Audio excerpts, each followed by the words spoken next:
Okay, it's my honor and privilege at this time to introduce Senator Patrick Leahy. He's been our voice in Washington since 1974 and continues to play a leadership role. He's now the President pro tem of the U.S. Senate.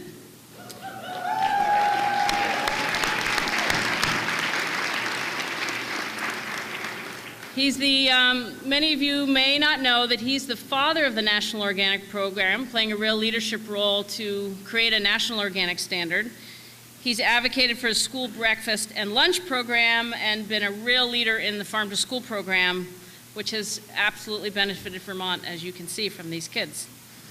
He upholds our values as a state and brings us a lot of credibility to Vermont because of the good work he's done for so many years.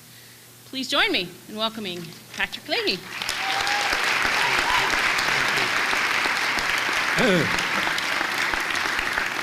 Thank you. Thank you for that. And, I'm a big fan of you and NOFA too, and I just thank you for all you do. And it's nice to be here at the 31st annual winter. You know, this is interesting because when I wrote the Organic Farm Bill and got the idea actually from organic farmers here in Vermont, I was told by everybody that knew so much more that, well, this is just a fad. You know, organic farming won't be around 2 years from now. Ha ha. Boy, were they wrong, weren't they? 22 years since we passed the Organic Foods Production Act of 1990. And I remember fighting with everybody, but I was chairman of the committee and we got it through. But I thought, you know, give it a try. We had everybody from the former chairman of the committee, Jesse Helms, who opposed me on that. Actually, Senator Helms, rest his soul, opposed me on everything, which I figured that meant that I was just being a Vermonter and showing Vermont values. But now we know that this fad, has reached over $30 billion annually. It's one of the fastest growing sectors in agriculture today. You can be proud of yourselves on that. It's wonderful. And I'm proud of you. I'm proud of you because I was thinking watching these children when they brought Congressman Welch and Secretary Ross and I in here, I thought, look at these children. You're the reason, the adult, the reason, these children, so many of them could be sitting where you're sitting today, because there's going to be a future. And the organization you've put together is something that is a model for the rest of the country. I know that the country considers Vermont a leader in these issues, and I think it's a tribute to the fantastic leadership of NOFA Vermont. People are here not because of any sense of political partisanship, but with a shared belief that we can do better. We also know, though, that it is not something where you can look at a pretty picture and say it's organic as though it was easy. It's not. Many in Vermont are still suffering from Hurricane Irene.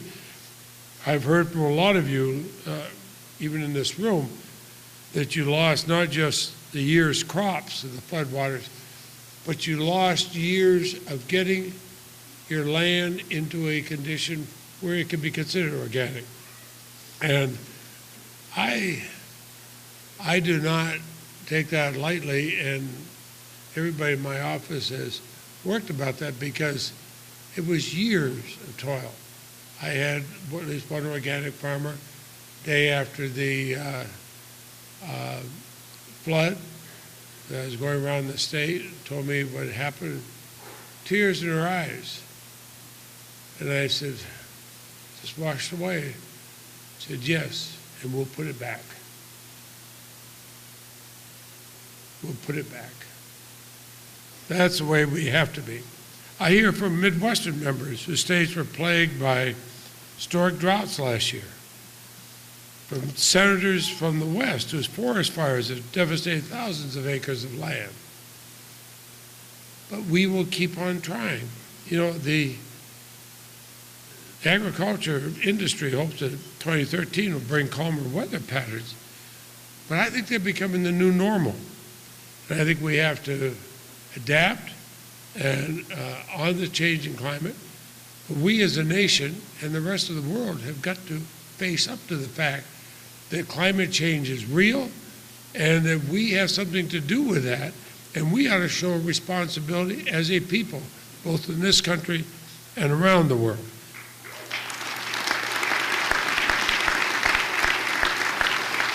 Of course, we have another man-made calamity. We worked very hard to pass in the Senate the bipartisan farm bill. It overwhelmingly passed a bill that provided mandatory funding for the organic certification cost share program and agriculture research and extension, the farmers market promotion program. We did all this while we achieved $23 billion in reductions. And as Congressman Welch can tell you, notwithstanding the strong bipartisan support, the Speaker of the House, the Republican Speaker of the House, would not bring the bill up. I think that was a mistake. That was a mistake. We had a good farm bill. Republicans and Democrats have worked together to do this. In fact, the only thing they could get agreed on New Year's Eve, I know because I was presiding at the time, was an extension that left stranded important targeted agricultural programs to serve specialty crop and organic producers and beginning farmers, all of USDA's energy programs. And that's why a number of us have come back together, and we're ready to fight to do it again. You know, some of the same people who say we have to save money and all, and we can't do some of these things here in our country. I remind them they're the same people that voted for an unnecessary war in Iraq. Don't tell me we can't worry about things in our own country. It's about time we start thinking of things that are real and things that should be done, and not start putting wars on a credit card and think that's going to benefit America. It doesn't. This did not make us safer. In fact, it has hurt us. That's my view. So, you know, don't listen to the people that want to use symbols and not substance, or slogans and not substance. You're the real American. You think about not just today, but our future. Don't listen to the people who say, we just got to talk about today. And the next time you hear somebody saying, oh, we got to cut money, ask them, did they vote for the war in Iraq and put it on a credit card? First war in the nation's history that we weren't willing to pay for, we'd pass on to our kids? Ask them that question. If they say yes, tell them, don't lecture you on what should be done. You lecture them and tell them what should be done. Peter Welch and Bernie Sanders and I will be there with you.